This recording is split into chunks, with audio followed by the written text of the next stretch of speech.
Wait, don't we have a desiccation tolerance test? Oh my god, wait, let me get my computer. Oh my gosh, let me go with you. Wait, let's watch the Elizabethan channel. Yes, they should have I think they have a video on this topic. Yeah, Let's go. me too. Today we are talking about desiccation tolerance as part of our plant development series. Click the link below to watch our other videos covering dehydration, tolerance, and drought tolerance. Those topics sound pretty similar. I wonder what the differences are. Let's figure this out quickly together. Yeah, let me just ask Siri. Hey Siri, what is the definition of drought, desiccation, and dehydration? Droughts are defined by the water levels in an environment. Drought-like conditions can cause a plant to dehydrate, but it is not necessarily correlated to the plant's internal water levels. If a plant is drought tolerant, it is able to retain its water content despite dry conditions. In contrast, dehydration and desiccation tolerant plants are able to handle losing water content with minimal damage. Check it out. Well, dude, that's actually pretty interesting. Does that mean that desiccation is just an extreme version of dehydration? I don't know. Let's ask again. Hey Siri, what's the difference between dehydration and desiccation? When a plant is dehydrated, its relative water content is below the max the plant could have, but still over 40%. Once this percentage drops below 40%, you move into the desiccation range. Desiccation tolerance specifically involves the plant's ability to rehydrate from almost no water content through a series of metabolic mechanisms. This promotes seed longevity and helps a plant survive with little water and to recover normal function upon rehydration. That's pretty cool. It sounds like coming back from the dead. I wonder which plants can do this. Let's take a look. So, what kind of plants desiccate then rehydrate? Let's take a look. First up, we have Selaginella, which is also known as a resurrection plant or dinosaur plant. As you saw in class, this plant is able to come back completely from a dried state. Next, we have the family of lichens, which is a combination of fungi and algae. We also have the bryophytes. They are known for their desiccation tolerance. These responses were developed to help the transition from plants living in water to surviving on land on mesic or xeric conditions where there's little to no moisture. Bryophytes possess water content equivalent to that of their environment.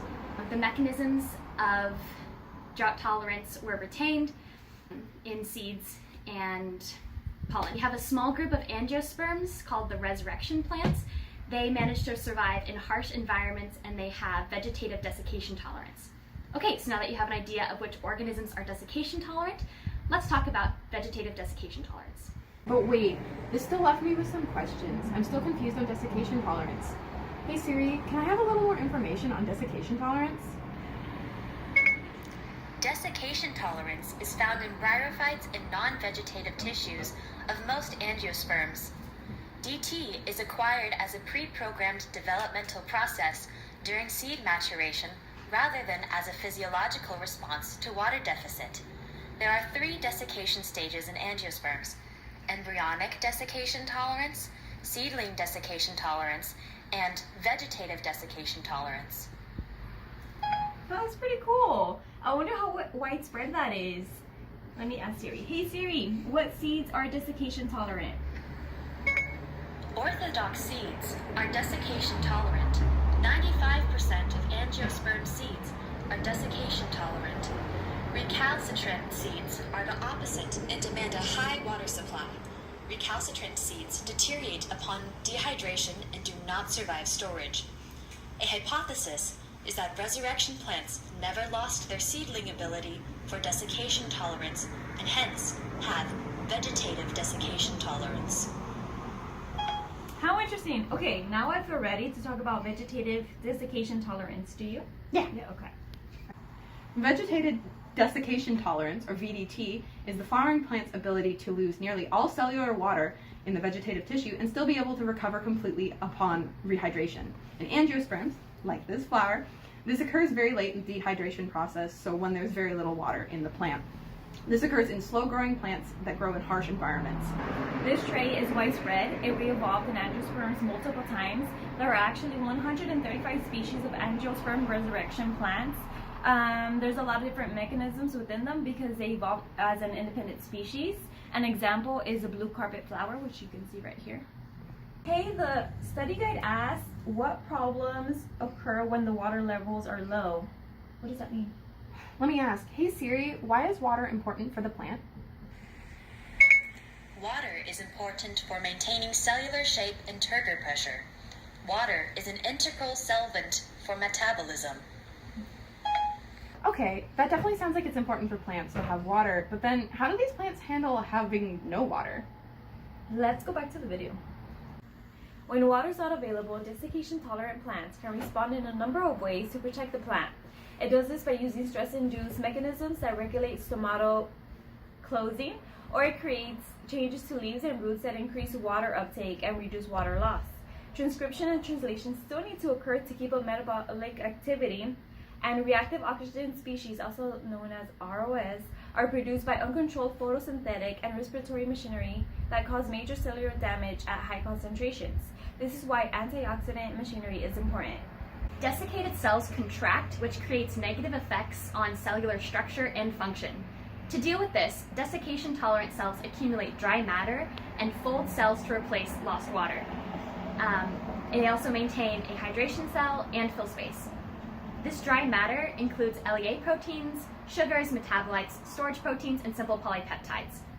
They can form a glassy state where cellular viscosity increases, molecular mobility decreases, and thus chemical reactions are limited. This state is highly stable. Also, the large central vacuole is fragmented and filled with storage proteins. This maintains mechanical stabilization, molecular protection, and nutrient storage. Another important aspect that needs to be maintained in desiccating cells is genomic integrity while still retaining transcriptional activity to coordinate the desiccation response. To do this, plants arrest themselves in the G1 phase of the cell cycle, minimizing cellular DNA content so they can deal with the DNA that already exists. They also limit cell division. Beyond this, the nuclei shrink and the chromatin becomes highly condensed and modified, such as with H3K4 trimethylation, which is histone modification.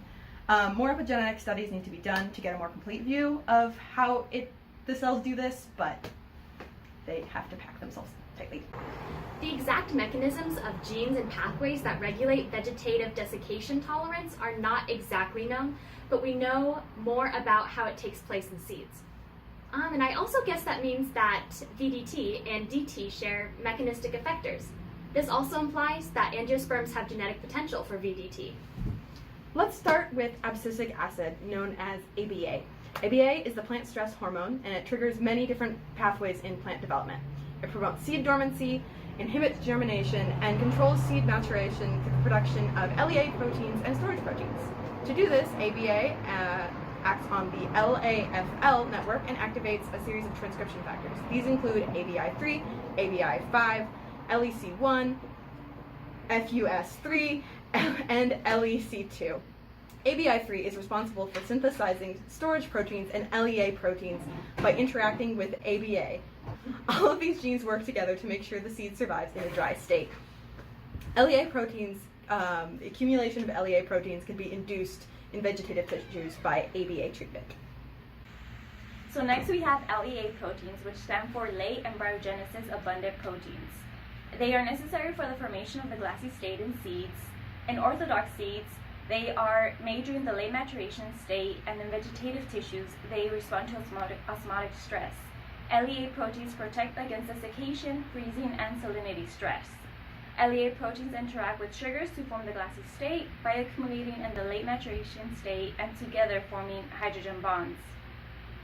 That was a lot of information, but wait, how does that relate to everyday life? Hey Siri, what are some possible applications to learning about desiccation tolerance? Making crops desiccation resistant would help keep plants alive when they have low water content. If all plants have genetic potential for vegetative desiccation tolerance, then we could somehow induce this response in other plants. Making seeds more desiccation resistant so that seeds can be stored for a longer period of time is also a benefit. I can see how this would be good for large-scale farming. Having a late crop would be better than having none. It would also be really nice to have seeds that could potentially be saved for longer. Yeah, I agree. I think we have everything we need, don't you? Yeah. Series brought to you by Ellena Elizabeth Heller. Thank you for watching. Goodbye now.